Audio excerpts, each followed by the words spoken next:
Amados, estamos nós falando acerca da Grande Babilônia.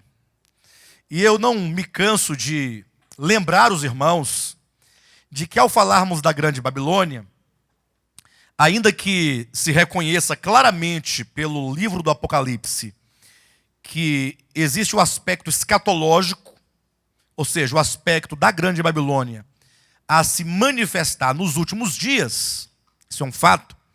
Entretanto, nós não podemos nos esquecer que as raízes da Grande Babilônia, não é, pastor Renato? Estão lá em Gênesis capítulo 10.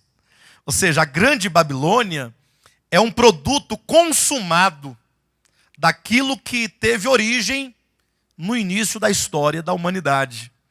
Aquilo que em Gênesis capítulo 10 e 11 era Babel, e como se fosse uma semente, e que germinou, cresceu, e Babel tornou-se então Babilônia, já no tempo do profeta Jeremias, profeta Daniel, profeta Ezequiel. Então essa Babilônia continuou a crescer, e então chegou a um estágio final e consumado, chamado aqui de a Grande Babilônia. Então a Grande Babilônia, na verdade, diz respeito à economia do maligno contra Deus, que se opõe a Deus e ao seu propósito. E alguém pergunta, pastor, mas o que significa a economia do maligno? Esse termo economia quer dizer uma administração, um plano, um propósito.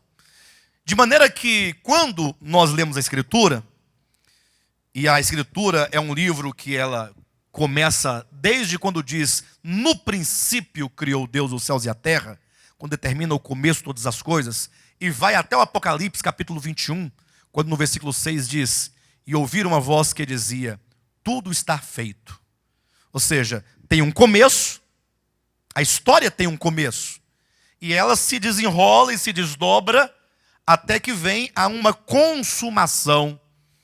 Não é isso? Então, nós entendemos pela Escritura que essa história, que no caso a história de Deus com a sua criação, é uma história que já está escrita, já está determinada. E, portanto, nós afirmamos categoricamente, pela Escritura, que Deus ele tem um plano.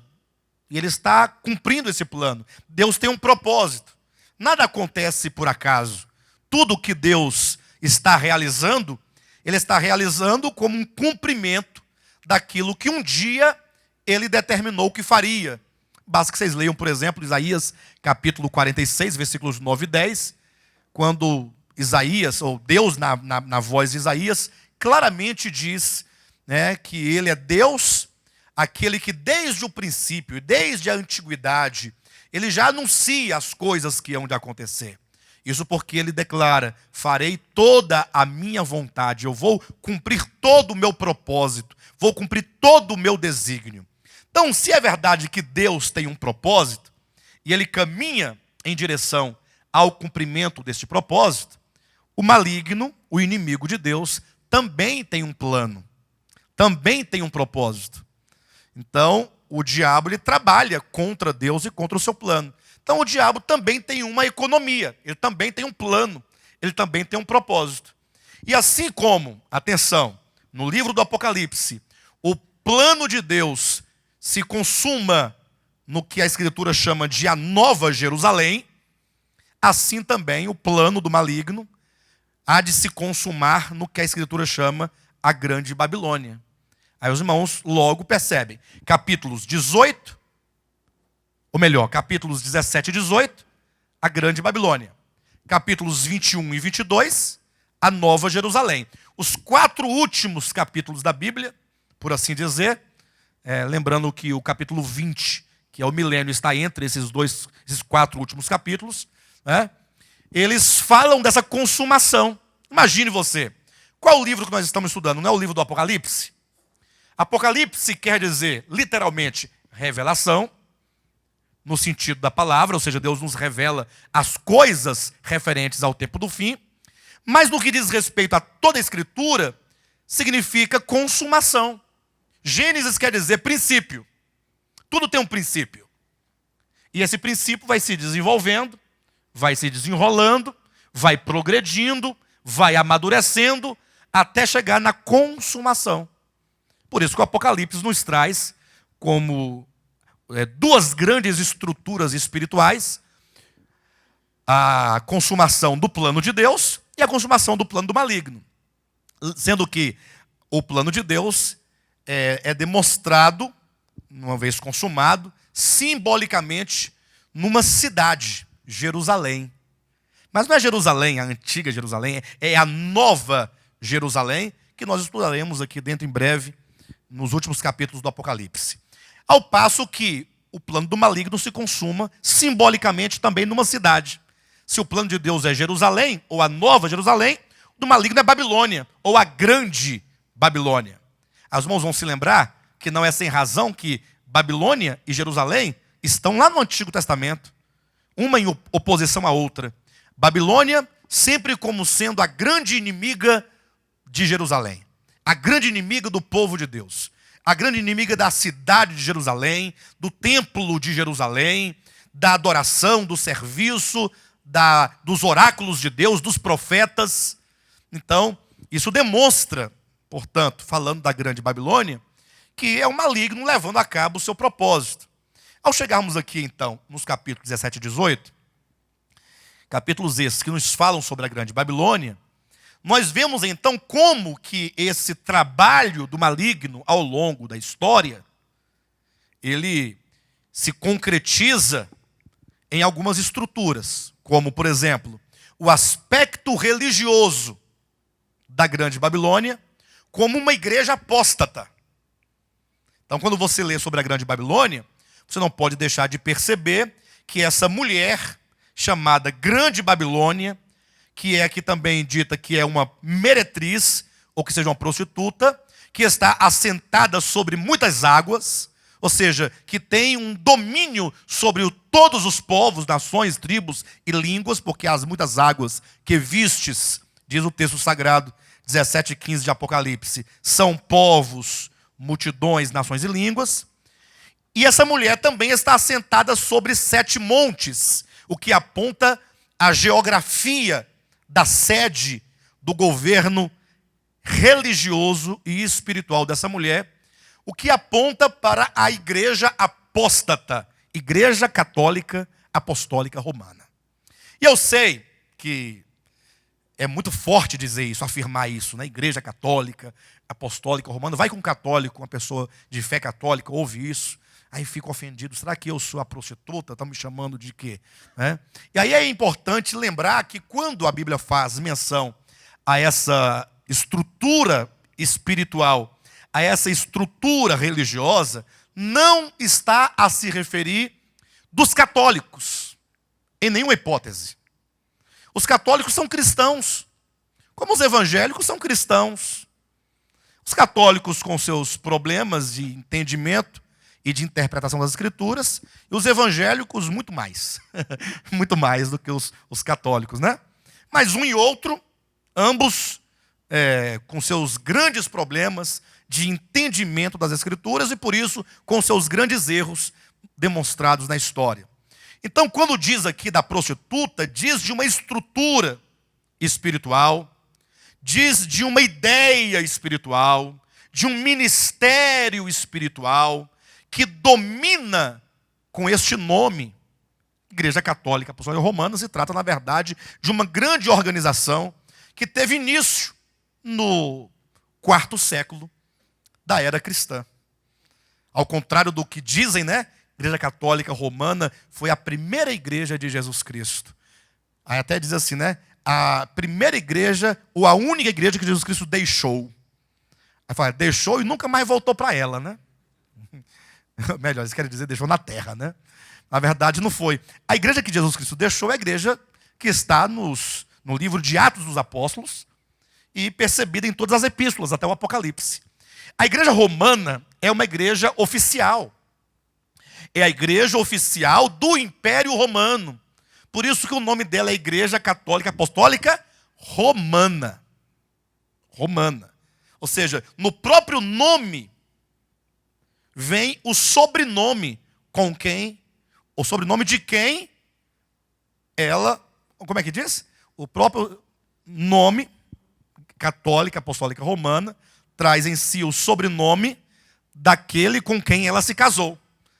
A igreja, quando ela decaiu, apostatou-se, casou-se com o Império Romano.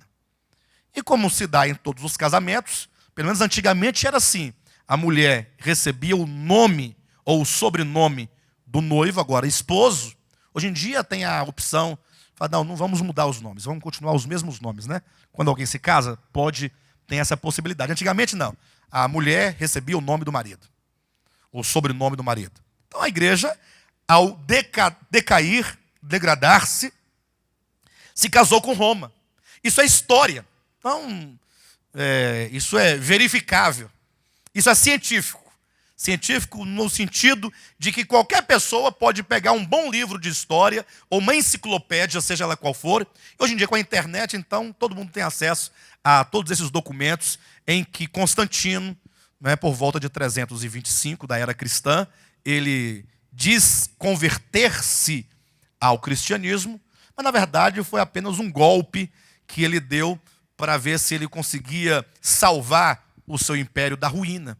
Ou seja, ele já tinha o poder temporal em suas mãos, entrou para a igreja para poder ganhar o poder espiritual e para ter o povo do seu lado. E aí surge, por imposição de Constantino, a Igreja Católica Apostólica Romana como sendo a religião oficial do Império Romano.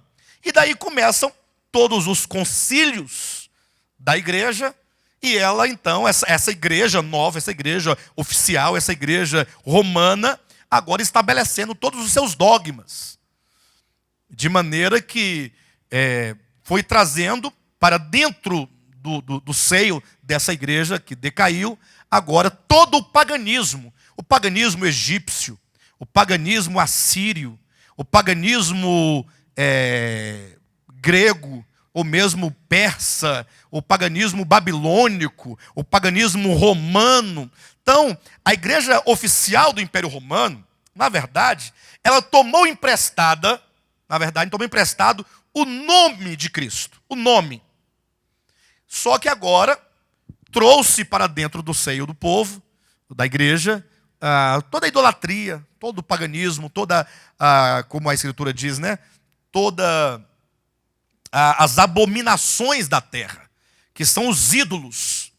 E deu agora a esses ídolos nomes cristãos. Paulo, Pedro, João, Tiago, Maria, José e assim sucessivamente.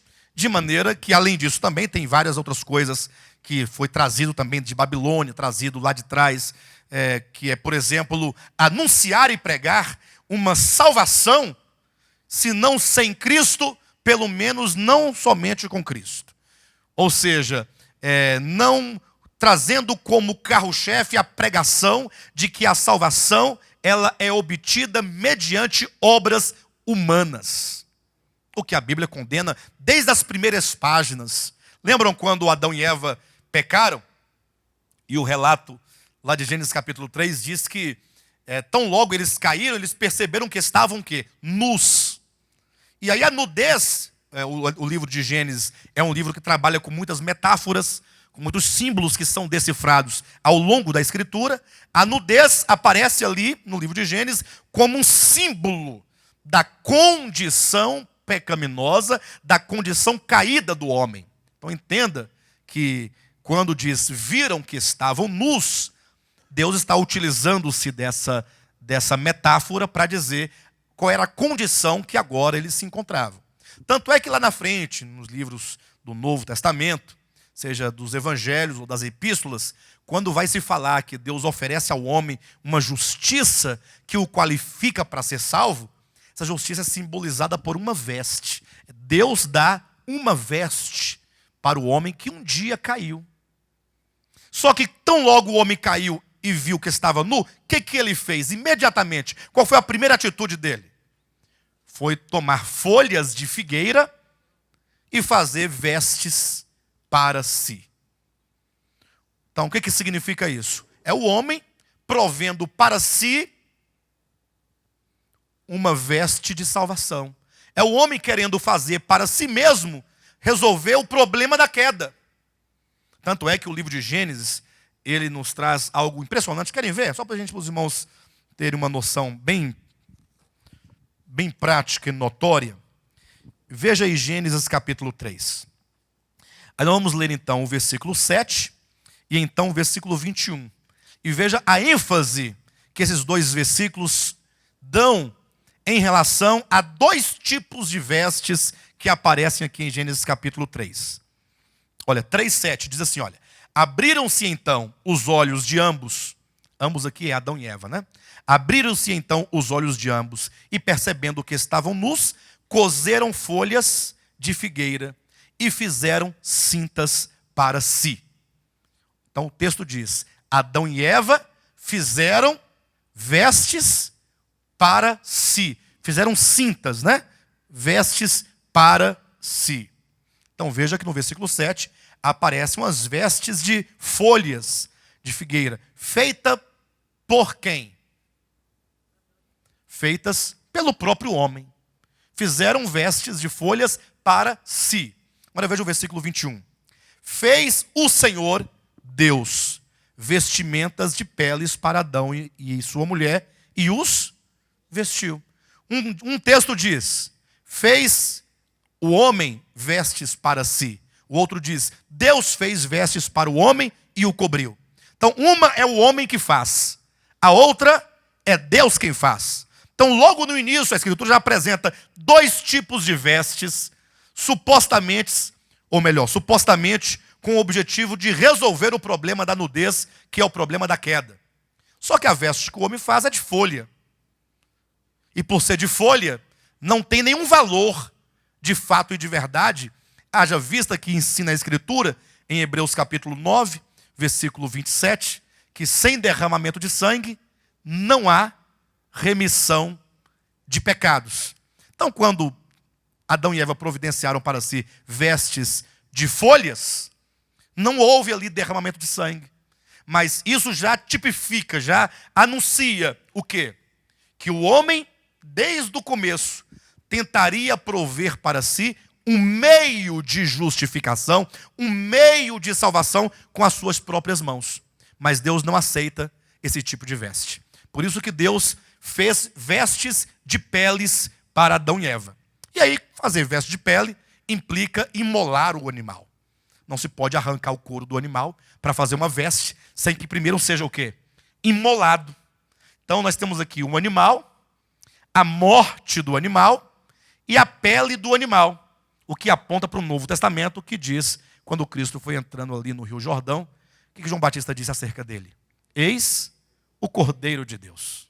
Então Cristo é apresentado como aquele cordeiro, como aquele animal que viria para substituir o homem, para sofrer a penalidade do pecado e da culpa no lugar do homem, e uma vez sendo ele o sacrifício pelo homem, o próprio cordeiro, o próprio Cristo, torna-se então a veste de justiça para o homem.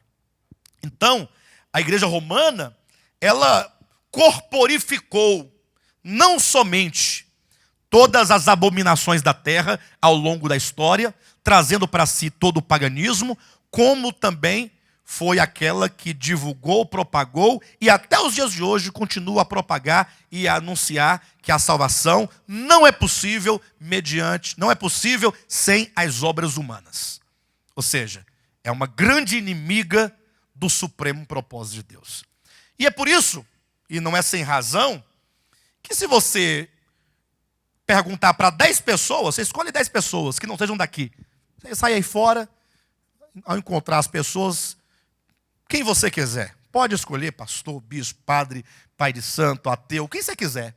Você vai perguntar se é possível que o homem seja salvo sem ter nenhuma obra que seja. Todos eles dirão que não, que o homem, para ser salvo, ele precisará de ter alguma obra que coopere com Jesus Cristo, que coopere com ele. É lógico que os cristãos, sobretudo os cristãos evangélicos, eles não ousam ser tão enfáticos e tão claros, né? Eles vão te enrolando. Não, a salvação é pela graça, a salvação é pela fé, a salvação não é por obras. Mas se você for apertando o indivíduo e falar assim, então quer dizer que eu não preciso fazer nada para ser salvo. Eu falei, não, também não é assim, também nada, né? Tem que ter nem que ser alguma coisa. Você tem que fazer alguma coisa. Tem que aceitar a Jesus. Aí você tem que dar o seu dízimo. Você tem que ir à igreja com frequência. Seguir todos os padrões que as igrejas estabelecem. Todo aquele ritmo. Tem que proceder de acordo com todo aquele regime evangélico que se impõe. E se você então fizer isso por 50 anos... Não, se você pode fazer por 60 anos, não, por 70 anos, 90 anos, fazendo tudo certinho de acordo com como manda o figurino evangélico, mas se no dia da sua morte, eventualmente, por um azar seu, você pecar ou morrer numa situação diferente daquela que você viveu aos 90 anos, infelizmente você vai para o inferno queimar. Não tem jeito, não é? Eu estou mentindo, pessoal? Não, fala a verdade. Pode falar, pastor, eu nunca ouvi falar disso, não. Porque aí eu vou fazer, aí o desafio é meu. Eu vou pegar você, nós vamos sair por aí. Você vai escolher a igreja que você quiser, que eu vou entrar com você.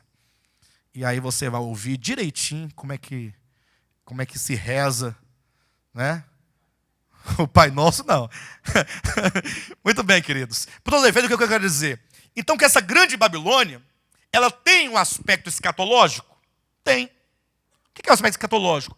É aquele aspecto que se cumpre nos últimos dias. Entretanto, não tem o seu começo no Apocalipse. Ou seja, em cada fase, em cada época da história, essa Babilônia teve teve um sistema material e um sistema religioso que o representou e que a expressou. Por exemplo, leia o livro de Daniel, você verá, Nabucodonosor, rei de Babilônia, foi lá em Jerusalém e destruiu Jerusalém, queimou Jerusalém, destruiu o templo, matou os jovens, as virgens, as crianças, e levou o restante, todo mundo cativo para a Babilônia, para fazê-los escravos lá. Então, naquele tempo, a grande Babilônia, a cidade, ou o império de Nabucodonosor, era o sistema de então, que corporificava toda a ideia do plano maligno. Nos últimos dias, apontando agora para o aspecto escatológico, nós já vimos, tem a igreja romana, enquanto uma igreja institucional, decaída e, mais uma vez, repito e peço, não confunda isso com o católico, o irmão católico, aquele que diz e professa a fé na pessoa de Cristo, que você olhe para o católico com a mesma piedade e amor com que você olhe para o evangélico. Que você aprenda a distinguir o que é o sistema do maligno e o que é a pessoa, que por qualquer razão ou circunstância estará ali, naquele lugar, mas que na hora certa ouvirá a voz de Deus dizendo, sai daí, meu povo, sai daí, povo meu, e aí os de Deus vão sair. São nossos irmãos do mesmo jeito. Beleza, pessoal? Bem, como também tem a sua corporificação no aspecto político. Babilônia não tem apenas um aspecto religioso, que se concretiza, se materializa numa religião, numa igreja decaída, apóstata, mas também tem um aspecto político, o aspecto do grande César sobre o Império Romano, que será o anticristo, cuja sede de governo será a cidade de Roma. Então veja bem, são dois aspectos, que inclusive podem ser vistos lá no início, lá na semente, quando Nirode disse, façamos uma cidade, o aspecto político, e uma torre, o aspecto religioso, cujo topo alcança os céus. Até como dizem os estudiosos da arqueologia, que a Torre de Babel, na verdade, não era apenas não era uma mera torre, como se fosse uma mera escada, mas era um templo de deuses em forma de uma torre. São esses dois aspectos. A cidade, o aspecto político, a torre, o aspecto religioso. Por isso é que aqui no Apocalipse, agora você vai abrir no capítulo 17, nós vamos ver aqui esses dois aspectos, como já temos demonstrado, mas vamos novamente dar uma olhadinha como essa história vai se consumar. Como que Deus vai destruir esse sistema babilônico, seja o seu aspecto religioso, seja o seu aspecto político, seja na estrutura institucional da igreja romana, ou no aspecto governamental e político do anticristo. Essas duas estruturas serão destruídas e vencidas cabalmente por Deus. E até para os irmãos perceberem no próprio livro do Apocalipse que tem mesmo de fato esses dois aspectos, porque a pessoa que me ouve falar deste modo, pode eventualmente ficar pensando assim, esse pastor está articulando muito, negócio de dois aspectos, é para poder embromar, enrolar, é para poder dar a dobra. Porque você sabe que a pessoa, quando não quer entender, acaba gerando muitas suspeitas, né? Bem, até com certa razão, porque se for dar ouvido para tudo que é pastor que fala, você está enrolado, você vai parar no inferno de verdade. Aí eu não posso garantir mais nada. Agora, olhe na Escritura e você perceberá que há de fato esses dois aspectos. Isso por quê? Capítulo 17, versículo 14 a 18, ou que seja 17, vai nos mostrar a destruição de Babilônia, no seu aspecto religioso. E depois, no capítulo 18, nós vamos ver a destruição de Babilônia. Mas, de novo, o seu aspecto político. E para provar que são dois aspectos de fato, vamos observar que quem destrói o aspecto religioso da igreja apóstata é Deus, lógico, mas por meio do anticristo. É o anticristo quem vai destruir a igreja romana, que vai saquear todos os seus bens, as suas riquezas, e vai torná-la nua e devastada e exposta à vergonha, e vai matar os seus principais cabeças, inclusive. É o próprio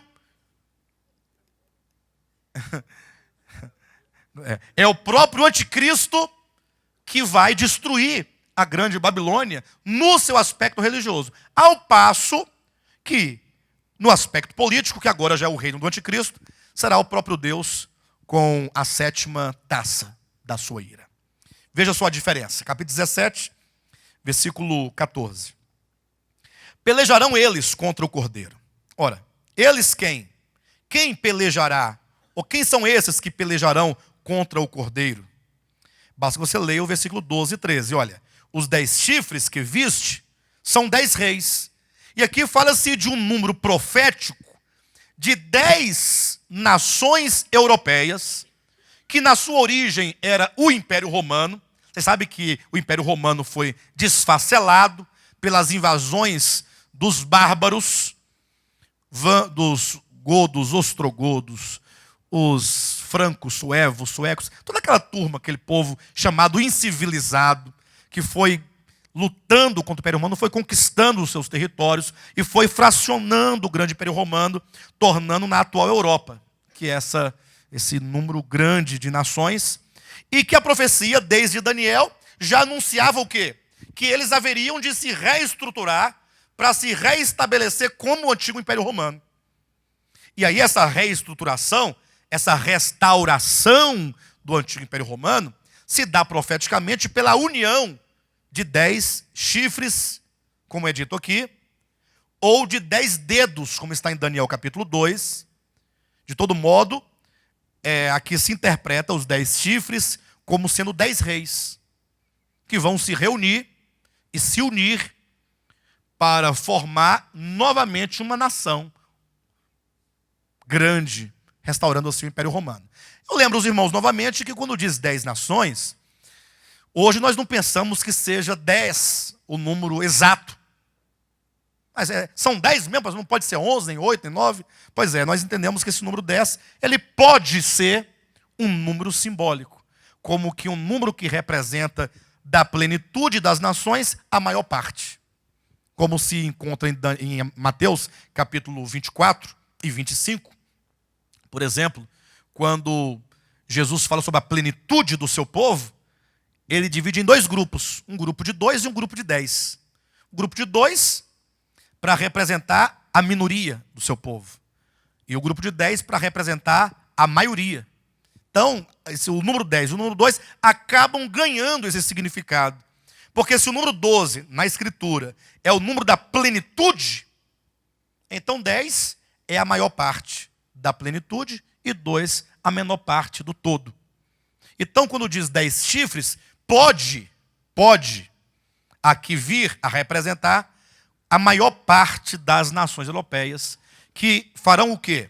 Os 10 chifres que viste são 10 reis, os quais ainda não receberam reino, mas recebem autoridade como reis com a besta durante 1 hora. Tem essas nações, esses reis, um só pensamento. Eles vão passar a pensar o mesmo na ocasião. E oferecem à besta o poder e a autoridade que possuem. Então os reis vão entregar a um homem o poder e entregar a um homem a autoridade que possuem. Ou seja, esse homem será constituído rei sobre todas essas nações, sobre todos esses reis. E esse rei sobre as nações é o anticristo.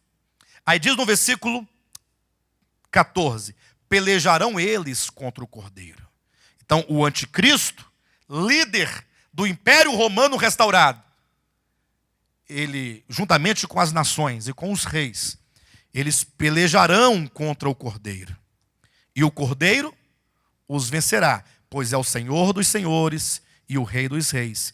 Vencerão também os chamados, eleitos e fiéis que se acham com ele. Ou seja, os fiéis vencerão com Jesus Cristo. Falou-me ainda, as águas que viste onde a meretriz está sentada são povos, multidões, nações e línguas. Olha o 16. Os 10 chifres que viste e a besta, e o anticristo. Então aqui é o Império Romano restaurado, o aspecto político da Grande Babilônia, porque é dito, os 10 chifres e a besta, esses odiarão a meretriz e a farão devastada e despojada, e lhe comerão as carnes e a consumirão no fogo. Então veja que Deus vai usar o anticristo e o Império Romano, essas forças políticas, e bélicas, para destruir a meretriz. Isto é, para destruir a grande prostituta no seu aspecto religioso. E olha como o texto é claro. Os 10 chifres que viste e a besta odiarão a meretriz e a farão devastada e despojada. Toda a riqueza, o ouro, a prata, as terras, tudo que a igreja apóstata ao longo da sua história adquiriu, por meios ilícitos, inclusive.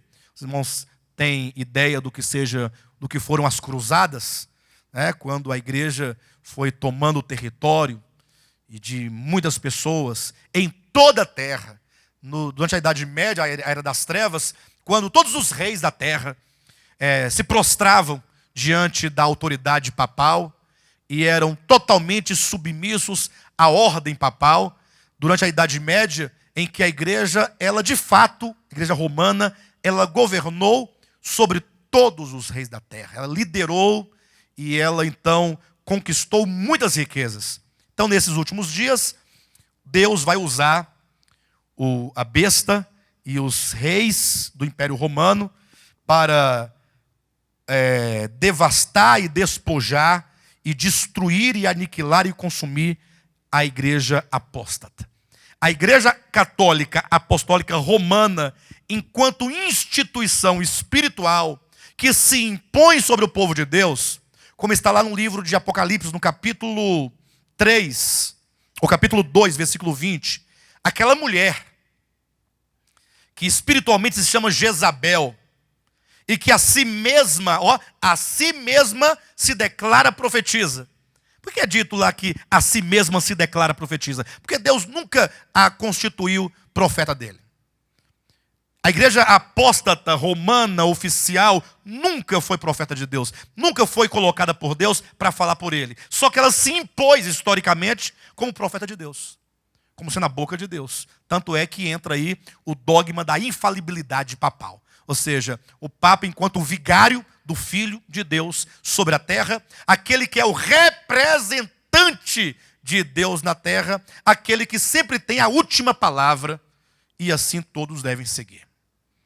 Então, é dito que essa igreja institucional decaída, que corrompeu os habitantes da terra, que corrompeu os reis da terra, com a sua abominação, como diz aqui também no capítulo 17, versículo 4, que tem na sua mão um cálice de ouro transbordante de abominações e com as imundícias da sua prostituição. Essa igreja, ela tem dia, mês e ano marcados para ser julgada por Deus.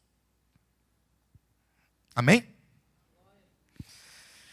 Deus a destruirá mediante o Império Romano e o próprio Anticristo. Olha o versículo 17. Porque em seu coração incutiu Deus que realizem o seu pensamento, o executem a uma e deem à besta o reino que possuem, até que se cumpram as palavras de Deus.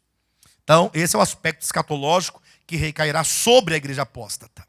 Agora, se é o próprio anticristo, e se é o próprio Império Romano que vai julgar a meretriz no seu aspecto religioso, então, quem vai julgar o próprio anticristo e o seu governo? Ora, é Deus que diretamente o fará, e nós vamos verificar isso no capítulo 18 do Apocalipse, quando então, capítulo 18, os irmãos podem ver no versículo 8 que diz: por isso, em um só dia sobrevirão os seus flagelos, morte, pranto e fome, e será consumida no fogo, porque poderoso é o Senhor Deus que a julgou. E aí, a partir do versículo 9, vem todo o lamento sobre este grande império. Atenção, que no seu aspecto político, que no seu aspecto material, que no seu aspecto comercial, nos últimos dias, estará representado pelo império do anticristo. E aí nós vamos nos lembrar de algo, que se a grande Babilônia ela tem um aspecto religioso, ela tem um aspecto material. E muitas vezes alguém fala, não, graças a Deus que do aspecto religioso eu estou fora. Mas é possível e é provável que muitos de nós estejamos ainda dentro do seu aspecto comercial. Como assim? Imagine só que quando Nirode, que é o pai da grande Babilônia, o pai que na verdade funda Babel, né? Ele, quando percebeu, porque Nirode faz parte dos pós-diluvianos, ou seja, Deus destruiu a terra com o dilúvio, restaram apenas 8 pessoas, Noé, sua mulher, 3 filhos e 3 noras, não é isso? Agora, esses remanescentes do dilúvio, eles agora começam a crescer e a encher a terra. Esses aqui são os pós-diluvianos. 300 anos depois do dilúvio, imagine só que aqueles 8 já eram um grande povo. 300 anos fazendo as coisas, nasce muito menino, né? 300 anos. Nasce um, que nasce com outro, que casa com outro, que faz com outro. E vão se multiplicando. E o povo não para de fazer menino. Então, 300 anos depois, aí Nirode, que era um grande líder, um poderoso, um homem poderoso sobre a terra, ele percebeu algo. Ele percebeu que as pessoas estavam aumentando o número de pessoas e o povo estava indo embora, estava levando suas tendas para mais distante, já tinha um povo que estava indo para lá. Nirode viu que o povo estava se espalhando sobre a terra. E ele pensou assim, olha, se o povo se espalhar, nós vamos enfraquecer. Nós temos que manter o povo reunido. Se a gente conseguir crescer, mas ficar todos no mesmo lugar, Deus jamais poderá fazer conosco o que fez com os nossos pais. Ou seja, Deus jamais poderá nos ameaçar com um novo dilúvio. Porque Deus matou os nossos pais, vai que ele resolve nos matar também. Esse é o pensamento de Nirode. Então ele fez uma grande reunião com o povo, convocou uma grande assembleia e disse, olha, vamos fazer para nós uma cidade para que nós não sejamos espalhados sobre a terra. E assim, não sendo nós espalhados, tornemos célebre o nosso nome. Então, olha quais são as ideias que estão por detrás de todo esse pensamento. Onde é que estava o nome dos antepassados de Nirode? Tinha sido apagado pelas águas do dilúvio. Deus apagou da memória, extinguiu da terra. Nirode diz, não, o nosso nome não pode ser apagado. Nós temos que perpetuar o nosso nome. E, para tanto, nós não podemos nos espalhar. Então, Nirode queria reunir forças para, num eventual juízo de Deus, todos eles juntos terem força suficiente para encarar o Altíssimo. Dizer, você vai matar? Então manda, porque nós também temos força e podemos construir uma torre, e se a água descer, nós subimos na torre, e então nós vamos nos salvar do teu juízo. Essa era a ideia. Então, a ideia da cidade, e até hoje nós podemos entender isso, quando você, por exemplo, sai do campo, for morar no campo, migra para as grandes cidades. Então, a pessoa migra, né, do campo para as grandes cidades. No campo ele tinha uma independência, ele plantava, ele criava uma galinha, criava um porco, plantava um tomate, uma coisa. Quando ele vai para as grandes cidades, ele agora se torna o quê? Se torna refém do coletivo. Ele agora fica ali totalmente aprisionado dentro de um regime, coloquemos no aspecto capitalista, da indústria, do comércio, do dinheiro, da sobrevivência, que é uma coisa, é como uma engrenagem. Não é? Você não pode, na grande cidade, viver do modo como você quer. Você é obrigado a se engrenar na grande engrenagem para que nesse funcionamento você possa sobreviver. Não é assim? Então você imagina então agora que quando Herodes fala, façamos uma cidade, ele agora quer colocar a pessoa totalmente cativa dentro dessas engrenagens. E uma delas é esse sistema de sobrevivência capitalista que hoje, sobretudo, nós vivemos. Em que você acaba sendo escravo do trabalho. O trabalho é lícito e o trabalho é bom. Mas, de repente, o maligno ele acaba construindo um mecanismo tão forte que você se torna um cativo, se torna um prisioneiro, se torna uma engrenagem para fazer mover a grande máquina, né? E você fica escravo desse sistema capitalista, desse sistema consumista, sobretudo, como hoje nós vivemos num tempo em que dificilmente as pessoas conseguem se livrar desse sistema que é babilônico, e que é maligno e que é caído. Se você quiser tirar a prova, basta que você leia Mateus capítulo 5.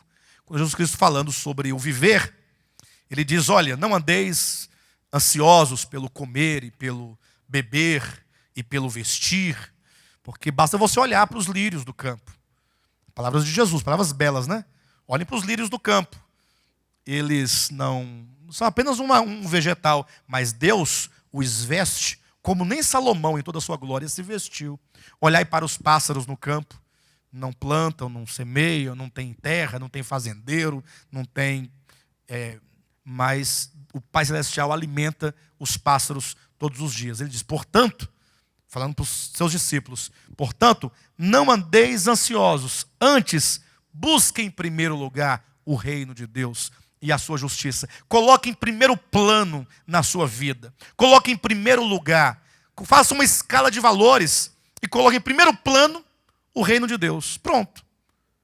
E as outras coisas, pastor, como é que... As outras coisas serão acrescentadas. Aí Jesus fala, porque são os gentios é que andam preocupados com o comer e com o beber e com o vestir. Os gentios que fazem do seu braço a sua carne, o seu braço, a sua força, que acha que é o seu trabalho que vai alimentá-lo. Confia em si mesmo, confia na sua capacidade, confia nos seus talentos, confia no seu dinheiro, na poupança, no cartão de crédito, no talão de cheque, na conta bancária, no crédito que tem na praça, que coloca sua confiança nessa estrutura que Jesus chama de estrutura iníqua. Ele diz em Lucas, né, no capítulo 16, ele fala as riquezas de origem iníqua. Basta você se lembrar também de quem? Se lembrar de Caim.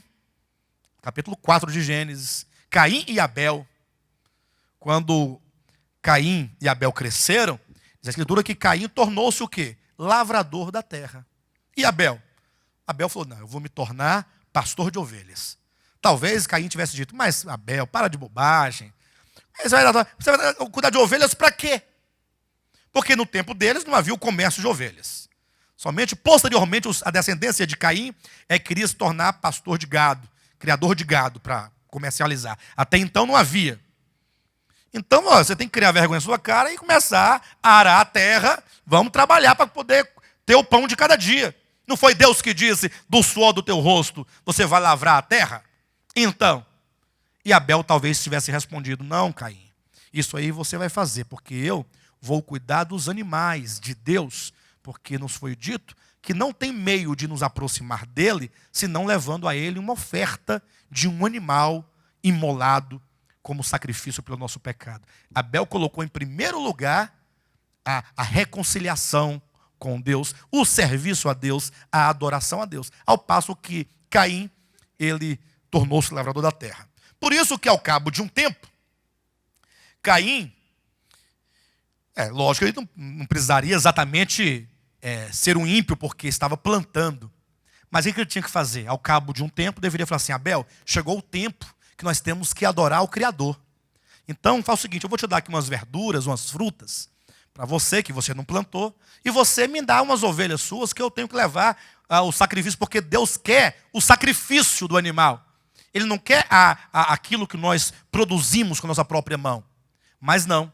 O que ele fez? Levou do fruto da terra, do seu labor, do seu trabalho para Deus. E por isso Caim foi rejeitado. Ao passo que Abel, ele foi aceito no seu sacrifício devido à intenção do seu coração, que era reta diante de Deus e que estava de acordo com a sua vontade. E aqui vai um detalhe para todos os irmãos que estão, os irmãos que estão em casa assistindo pela internet, os que vão assistir posteriormente pelo YouTube. Veja, Caim, ele também teve uma boa intenção. Porque se ele não tivesse uma boa intenção, ele não estaria nem aí para o serviço a Deus. Não, eu não vou adorar nada de Deus, não. Levar a oferta para Deus, coisa nenhuma. Mas não, ele falou, não, eu vou levar a Deus uma oferta. Então Caim, de alguma maneira, ele tinha uma boa intenção. Ou não tinha? Se ele foi a Deus, levando algo para Deus, pelo menos ele tinha em vistas o serviço e a adoração a Deus. Abel também teve. Só que Abel, diferentemente de Caim, não somente teve uma boa intenção no coração. Não somente teve uma disposição correta. Abel se preocupou com a vontade de Deus. Caim teve uma disposição, só que ele não se preocupou com a vontade de Deus. Hoje em dia tem milhares e milhares de cristãos, católicos, evangélicos, protestantes, de todo jeito. E muitos com muita boa intenção, com muita sinceridade no coração, com muita força, de vontade de fazer as coisas para Deus, se dando. Mas será que estamos nós levando em conta a vontade de Deus? Talvez você diga, pastor, eu estou há tantos anos servindo a Deus. Talvez você diga assim, eu me converti há 20 anos, ou me converti há 15 anos, há 5 anos que seja. E desde então, você tem se dedicado, você tem dado o seu melhor, você tem feito o seu melhor, você tem procurado fazer as coisas corretamente para agradar a Deus, de acordo com o que você tem entendido. Mas será que todo esse seu esforço, ele está de acordo com a vontade de Deus? Ah, pastor, acredito que sim, né? Aí há uma prova prática que prova que é possível que não esteja certo. Quando você olha para o meio, para o mundo cristão, todos estão fazendo a mesma coisa do mesmo jeito? Há uma diversidade de serviços. E não somente uma diversidade, mas são serviços que muitas vezes se opõem um ao outro. Tem um que faz de um modo, o outro faz diferentemente. Então todos não poderiam estar fazendo a vontade de Deus. Ou seja, os homens, cada um, ou cada qual, está servindo a Deus com toda a boa vontade, digamos, do coração, mas é preciso que você conheça na Escritura qual é a vontade de Deus, para que você não somente tenha o empenho, o que é louvável, mas que você tenha o conhecimento do modo como Deus quer que se faça. Para que não aconteça como Caim. Caim procedeu, fez, suou, trabalhou. Eu até penso que ele ficou rindo, sorrindo de Abel. Quando ele viu Abel colocar as pedrinhas lá e colocou o cordeirinho lá em cima, ele falou, mas você acha que Deus vai aceitar esse animal? Esse animal já é dele, de natureza, foi ele que fez. Que ele te custou esse animal? Você ficava lá olhando o cordeiro debaixo de uma árvore, lá na sombra, olhando ele de longe. Eu não. Deus vai se agradar do meu trabalho, porque aqui foi difícil. Para chegar nesse momento aqui de colher essas frutas, esses vegetais, esses legumes, deu muito trabalho. Aqui é trabalho na terra, é suor, é muito tempo empregado para poder chegar a esse momento aqui. Entretanto, de que valeu? Todo o esforço, se não foi de acordo com o que Deus queria. Deus nunca pediu fruta para ninguém. Deus pediu o sacrifício do animal. Então, a despeito se Abel não trabalhou e Caim trabalhou, Deus recebeu aquele que não trabalhou. E por que Deus recebeu o que não trabalhou e não quis o que trabalhou? Porque na economia de Deus, Deus justifica aquele que não trabalha. Você achou engraçado? A Lourdinha achou engraçado. Totalmente diferente do mundo capitalista. Deus, ele justifica o que não trabalha.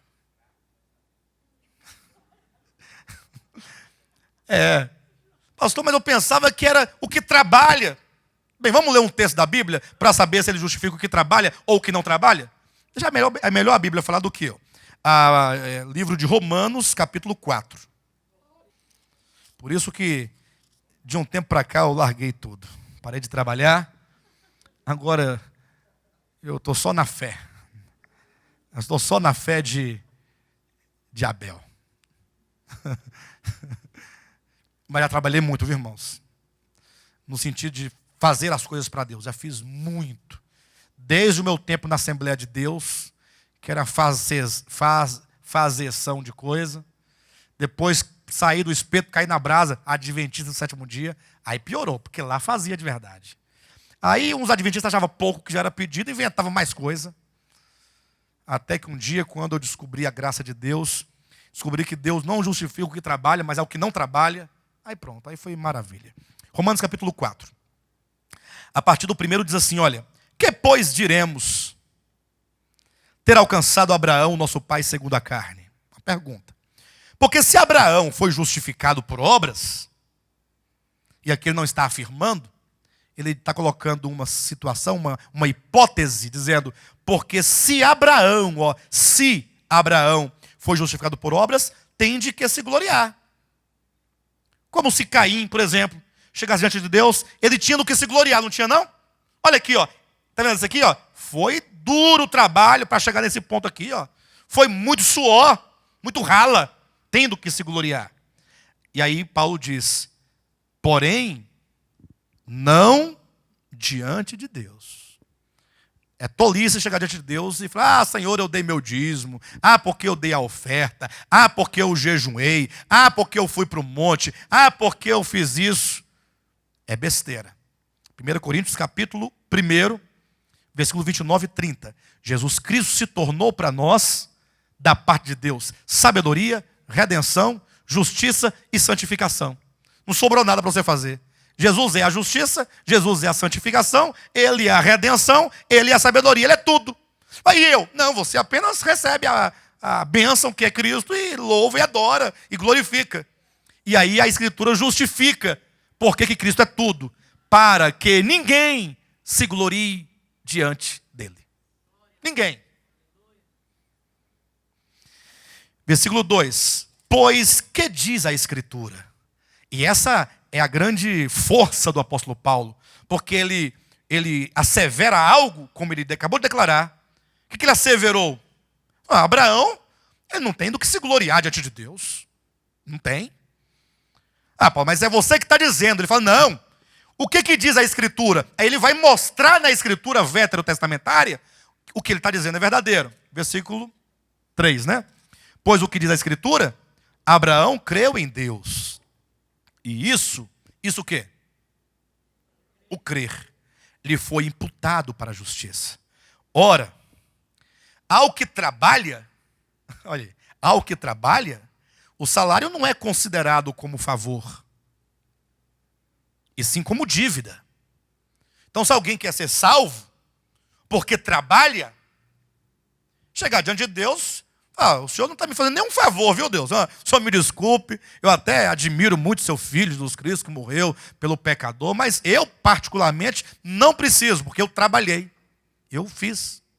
Ora, esse bando de coitado pode até ficar com Jesus Cristo. Agora, eu não. Eu trabalhei. Portanto, o senhor me deve. O senhor tem uma dívida para comigo. Poderia ser o caso de alguém falar assim.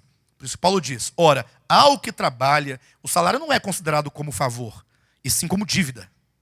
Mas ao que não trabalha, porém crê naquele que justifica o ímpio, a sua fé lhe é atribuída como justiça. ao que não trabalha, porém crê. Eu não trabalho, porém creio. Nada eu faço para ser salvo, apenas creio. E você? Apenas creio. Ah, mas tem muita gente trabalhando. Pode trabalhar, eu quero crer. Crer que o sacrifício de Cristo, a meu favor, foi um sacrifício pleno. Que Ele pagou todos os meus pecados, os de ontem, os de hoje, os de amanhã. E, portanto, Davi declarou, então, a meu respeito, versículo 6. E assim também que Davi declara ser bem-aventurado o homem a quem Deus atribui justiça, independentemente de obras. Amém, queridos? Que maravilha. E para tirar a sua dúvida, que ainda ficou um pedacinho, capítulo 11 de Romanos, versículo 5 e 6. Assim, pois, também agora, no tempo de hoje, sobrevive um remanescente, segundo a eleição da graça. Entenderam? Segundo a eleição de quê? Da graça. Pastor, mas o que é a graça? Versículo 6. E se é pela graça, já não é pelas obras. Do contrário, a graça já não é graça. Para a graça ser graça, você não pode ter obras. Ou pelo menos Deus não conta com as suas obras. Você pode até fazer, mas se for o caso de você ser justificado, não será por obras. Em nenhum lugar da Escritura você vai encontrar que a justificação do homem é por obras. Agora, cuidado. Essa mensagem não significa que não existam as obras que Deus preparou, que nós preparou de antemão para nós andarmos nelas. Não quer dizer, então não há nenhuma obra. Observe, no que diz respeito à salvação e à justificação, porque é a justificação que te habilita para ser salvo, nesse assunto, nesse quesito, neste particular, suas obras não servem para nada. Nada, nada, nada, nada.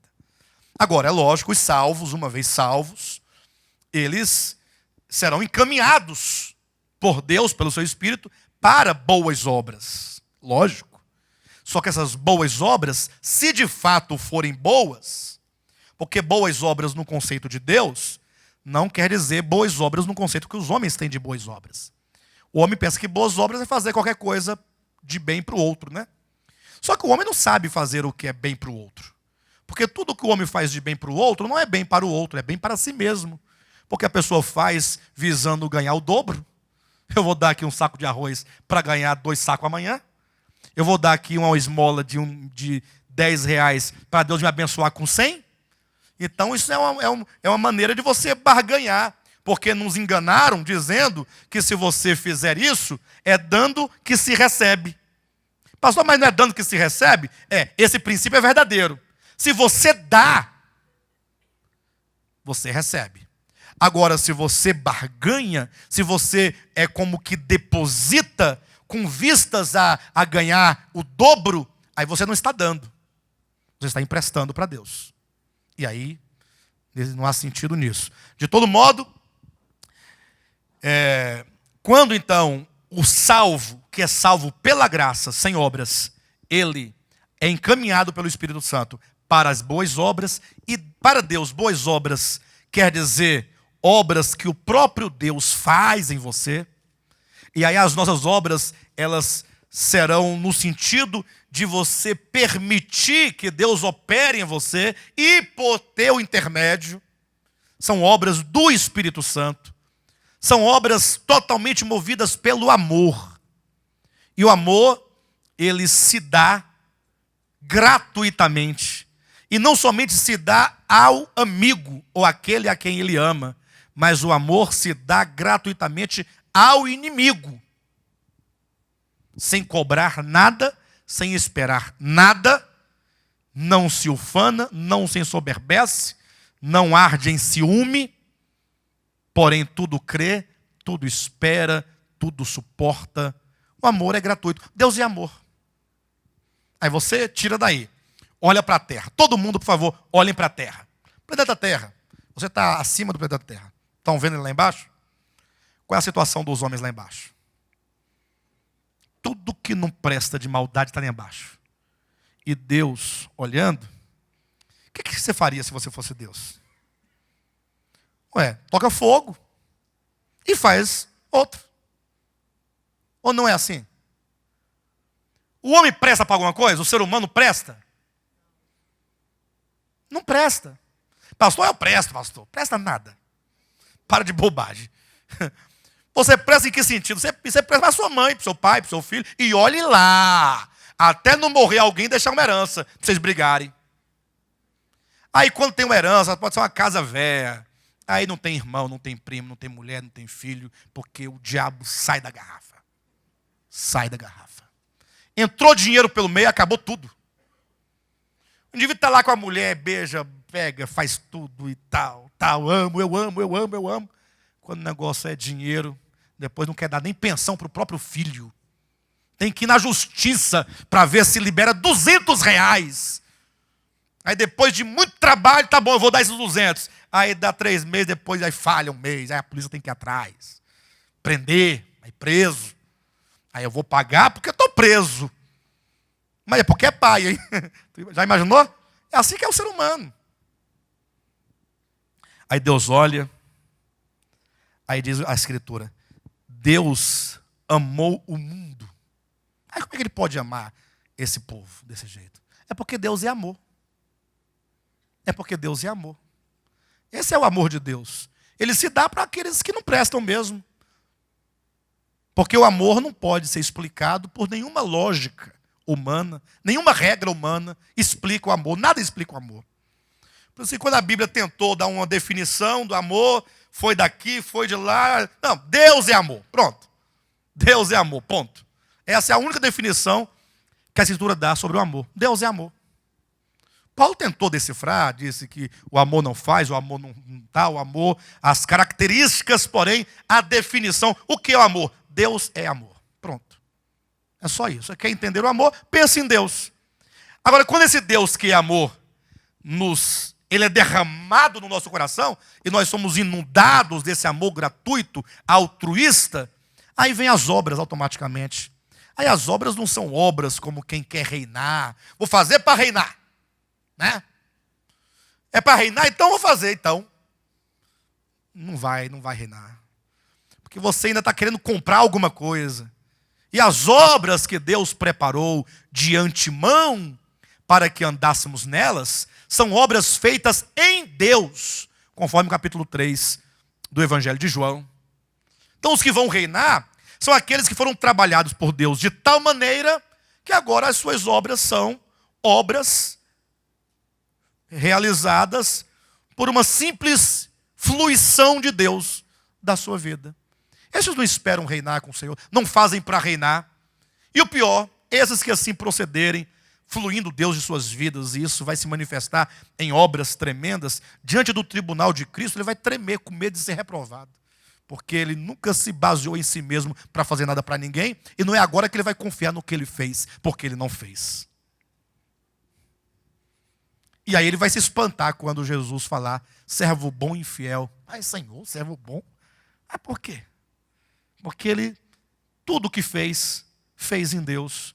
E por isso, nada ele traz para si como sendo algo que lhe é próprio. Muito bem. Então, deu para ter uma ideia, né? Bem, mas nós estamos falando sobre o quê? Sobre a cidade, que escraviza o homem dentro desse sistema capitalista. Irmãos, a grande obra do maligno ao longo de toda a sua história, e os irmãos veem isso como sendo a consumação da sua obra, é o sistema capitalista. Se olhar a história desde o início, como que os homens foram avançando, crescendo, antigamente nos grandes feudos, né, as grandes fazendas, em que as pessoas ainda eram escravas ali de um sistema, de um senhor feudal, né, vivia do feudo. Mas, de repente, veio as grandes revoluções, uma delas é industrial, e agora os homens vão migrando para as cidades. E, de repente, agora se vê dentro dessa grande estrutura. Quando nós lemos aqui, então, em Apocalipse, você pode abrir no capítulo 18, que vai se descrever essa grande Babilônia nesse aspecto material, fique admirado. A partir do versículo 9. Diz assim, ora. Porque no versículo anterior, no 8, o que disse aí? Que num só dia, os flagelos, como morte, pranto, fome, e aí o fogo que vai consumir, esse juízo virá num só dia, para julgar esse sistema babilônico, cuja capital e sede no tempo do anticristo será Roma. Hoje, os Estados Unidos é uma grande potência, né? Mas quando o anticristo se reerguer e se levantar, a grande capital do sistema será Roma. Na pessoa desse grande homem anticristo. Quando Deus então julgar esse sistema, olha o que é dito. Ora, chorarão e se lamentarão sobre ela os reis da terra, que com ela se prostituíram e viveram em luxúria, quando virem a fumaça do seu incêndio. Observe como a Escritura coloca a relação dos reis da terra, e podemos nós colocar aqui a relação dos homens com o sistema, é uma relação de prostituição. O que é uma relação de prostituição? Quem sabe definir? Como é que é essa relação? O que é uma relação de prostituição? É quando há uma relação em que você entrega algo com vistas naquilo que você vai receber. Não é assim? Uma prostituta, por exemplo, ela fala, olha, o que você está precisando? Estou precisando de uma mulher. Ela fala, não, então eu estou aqui, mas eu cobro tanto. Ela se entrega, mas essa relação exige uma recompensa. Não é assim que é o sistema capitalista? É ou não é? Um exemplo prático, eu não quero que ninguém se acuse aqui, mas pelo menos se veja como vítima do sistema. O sistema é tão forte. Veja, por exemplo, nós estamos no início do ano letivo de 2015. Começaria, teoricamente, perdoe-me os professores, o ano letivo no dia 23, segunda-feira passada, não é isso? Mas e aí então? Não vai, porque o governo não pagou. E com razão, né? Tem uma razão nisso, não tem? Lógico, tem uma razão. O governo não pagou, tem dinheiro para receber do ano passado, o que ele prometeu de aumento disso, daquilo, não deu. Então, nós não vamos trabalhar. Sexta-feira vai ter uma outra assembleia para ver. De repente se arrasta por 2 meses, não sei. Mas, e as crianças? Não, mas as crianças não é um problema nosso. É um problema do governo, né? Ou seja, é a maneira que nós fazemos, usamos para pressionar o governo. E o governo não quer saber das crianças? E o professor quer saber das crianças? Não, ele tem que receber o salário dele. Se o salário não vier, infelizmente, eu mudo de profissão. Mas não posso ficar desse jeito. O sistema, ele torna a pessoa escrava. De maneira que hoje em dia você não pode mais falar nem de dom, talento ou aptidão. Hoje em dia o pai fala assim, meu filho, o que você quer ser quando crescer? Ah, eu quero ser professor. Não, pelo amor de Deus, para. Não, você vai estudar, meu filho, para ser alguém na vida. Mas não é porque, pai, é porque eu sinto amor pelo ensino, eu tenho o dom de mestre e tal. Meu filho, você tem que ganhar dinheiro. Meu filho, você não tem que. Então não tem esse negócio mais de dom, aptidão. Não, agora é quanto vai entrar. Mas isso é imposto pelo sistema. Porque se você não tiver o dinheiro, você não compra um carro. O carro está lá, ó. Se você quiser comprar o carro, aquele carro tem que ter dinheiro. Não é isso? Sem dinheiro você não vai ao mercado. Ou então você vai comprar só o básico do básico do básico. Seu filho vai, pai, eu queria comer uma carne hoje. Oh, infelizmente, papai não vai estar comprando nem o ovo. Eu vou comprar só uma galinha. Mas não é para matar, não. É para botar o ovo para nós comermos. Compra uma galinha, um galo, deixa lá. O galo e a galinha vão morrer de velhice. Porque se matar o galo ou a galinha, perde o ovo. Então deixa eles morrerem de velhice enquanto vai botando o ovinho. Mas não é assim, não? Não é assim? Eu quero dizer assim, a pessoa que não tem... lógico que eu exagerei para deixar a galinha morrer de velha. Mas assim, mas não é verdade que a pessoa não tem o dinheiro, não tem como comprar? Aí o pessoal viaja, as férias vão viajar. Aí, papai, vamos viajar? Não, meu filho, vamos para casa da vovó, ali na rua de baixo. Né? Porque não tem como viajar. Porque não tem o quê? O dinheiro. É o sistema. O sistema é bruto e ele é cruel. E aí, para acabar de tudo, quando chega no final do dia, tem aquele tanto de coxinha, aquele tanto de salgado que sobrou, porque não vendeu. O sistema diz, você não pode nem doar para os pobres, porque se ele passar mal, você está enrolado. Então joga fora, mas não dá. Venceu o iogurte, joga fora e não pode. Porque se você der para o pobre chega pedindo. Se ele passar mal, aí ele vai na justiça contra você, querendo dinheiro. Porque o seu produto estava vencido e você me deu. Agora eu quero uma indenização, porque eu fiquei 3 dias com diarreia aguda. E ganha. Se provar, ganha. Se provar, ganha. Aí esse negócio, aí você pega a pessoa, está lá sofrendo, desempregada, está ruim a situação. Você fala, poxa, eu não consigo, tem que ajudar essa criatura. Vem cá, faz o seguinte, faz isso para mim aqui, faz isso, eu vou te ajudando. Tal. Você está preocupado com a pessoa, você inventa uma coisa para ela fazer, para ajudá-la.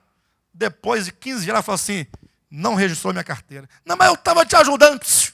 Tem testemunha que me viu capinando seu lote aqui, ó. 15 dias você me contratou e me prometeu salário, seguro-desemprego, tudo você me prometeu, carteira, e você não fez nada disso. Vai para a justiça e ganha ou perde? Ganha. Ganha. Aí a pessoa fala assim, agora eu tenho que ser ruim, porque não adianta, a gente quer ser bom e o outro quer. Esse é o sistema. Aí diz aqui, ó. Ora, chorarão e se lamentarão sobre ela os reis da terra, e com ela se prostituíram e viverem em luxúria, quando virem a fumaça do seu incêndio. O mundo vai ver esse sistema ruir. Todos verão. E olha, não vai muito longe não. Um dia desse aí teve uma crise, não teve, dos bancos aí mundiais? Lembra?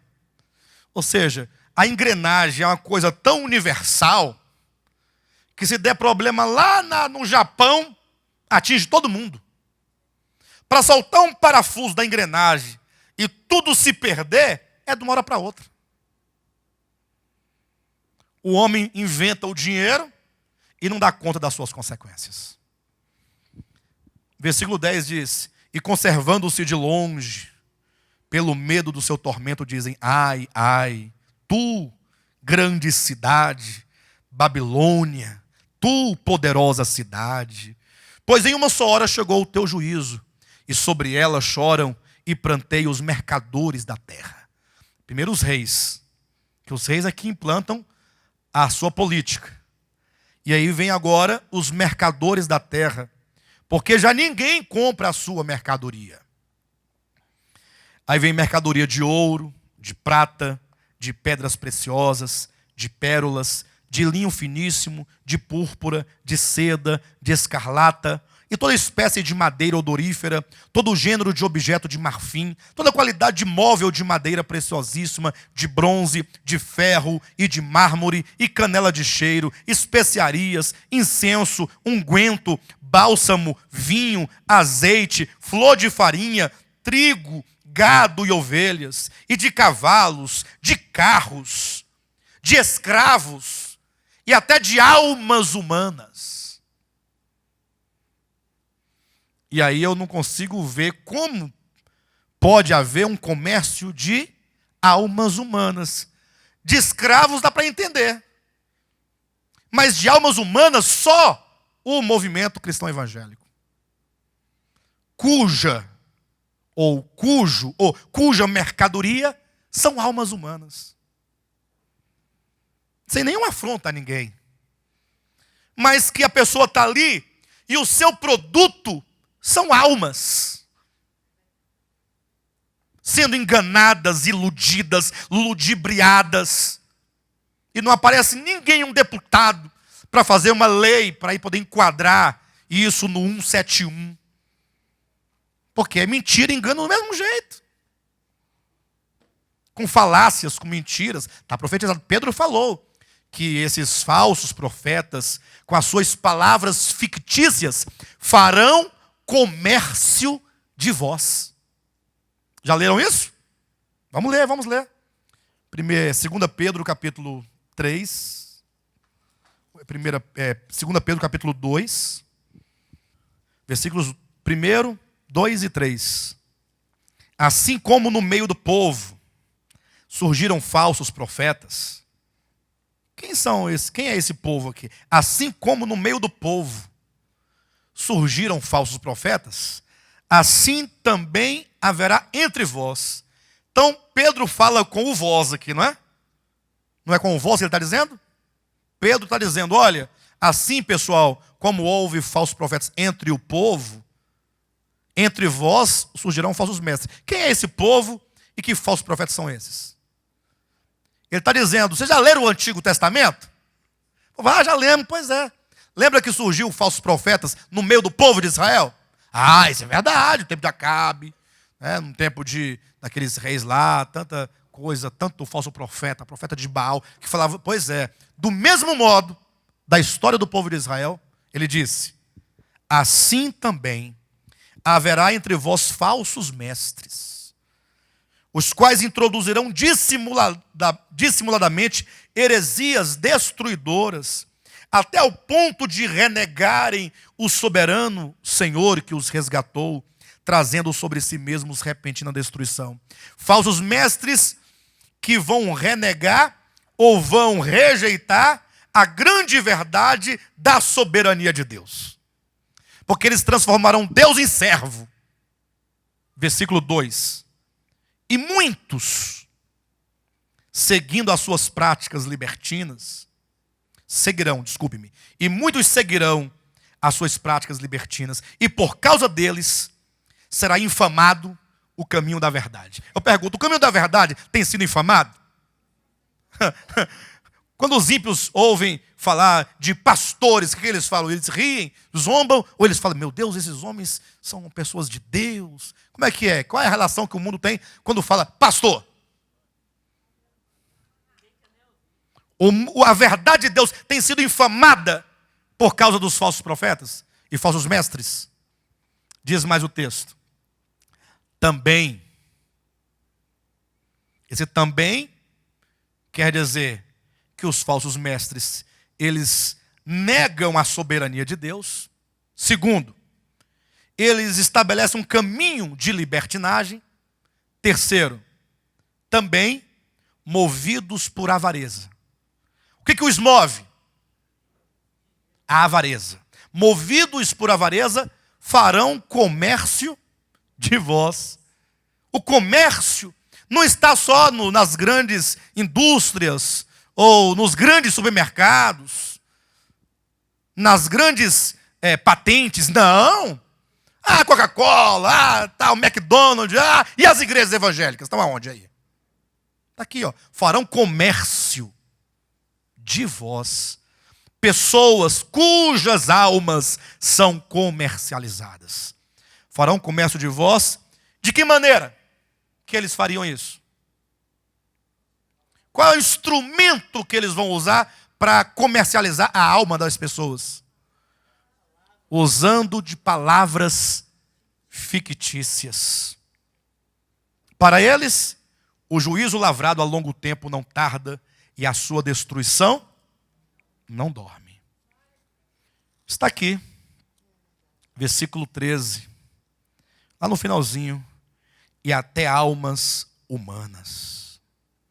O fruto sazonado que a tua alma tanto apeteceu, se apartou de ti.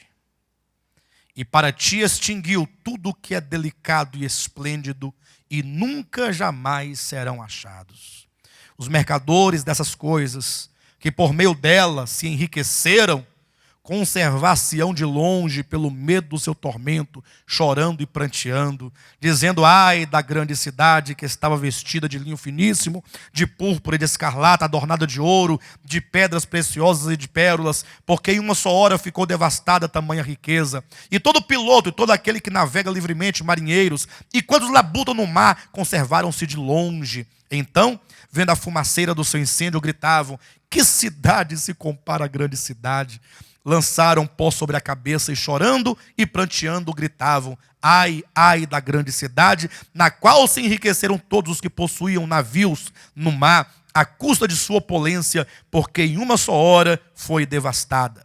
Exultai sobre ela, ó céus, e vós, santos apóstolos e profetas, porque Deus contra ela julgou a vossa causa. O que significa que os santos, quem são eles? Quem são os santos? Apóstolos e profetas. Eles, em toda a sua existência, enquanto os santos de Deus, os verdadeiros, e tiveram ou sofreram a maldade da grande Babilônia. Como resultado, até mesmo do clamor dos mártires do sexto selo que pediram: até quando não julgas e não vingas o nosso sangue? O Senhor então, neste momento, diz: exultai sobre ela, aos céus, e vós santos, apóstolos e profetas, porque Deus contra ela julgou a vossa causa. Bem, por todos os efeitos, quero encerrar, por causa do horário, já são 10:10, quero encerrar essa noite apenas trazendo aqui o apelo do capítulo 18, versículo 2. Então exclamou com potente voz, dizendo: caiu, caiu a grande Babilônia, e se tornou morada de demônios, covil de toda espécie de espírito imundo, e esconderijo de todo gênero de ave imunda e detestável, pois todas as nações têm bebido do vinho do furor da sua prostituição. Com ela se prostituíram os reis da terra, também os mercadores da terra se enriqueceram à custa da sua luxúria. Ouvi outra voz do céu dizendo: retirai-vos dela, povo meu, para não serdes cúmplices em seus pecados e para não participardes dos seus flagelos. Fica aí o apelo. Se você entendeu alguma coisa sobre a grande Babilônia, então reflita e considere esse apelo de Deus para que você possa se livrar de qualquer flagelo, qualquer consequência, por você estar ou viver em qualquer acordo que seja com esse grande sistema demoníaco e maligno que é a grande Babilônia. Amém?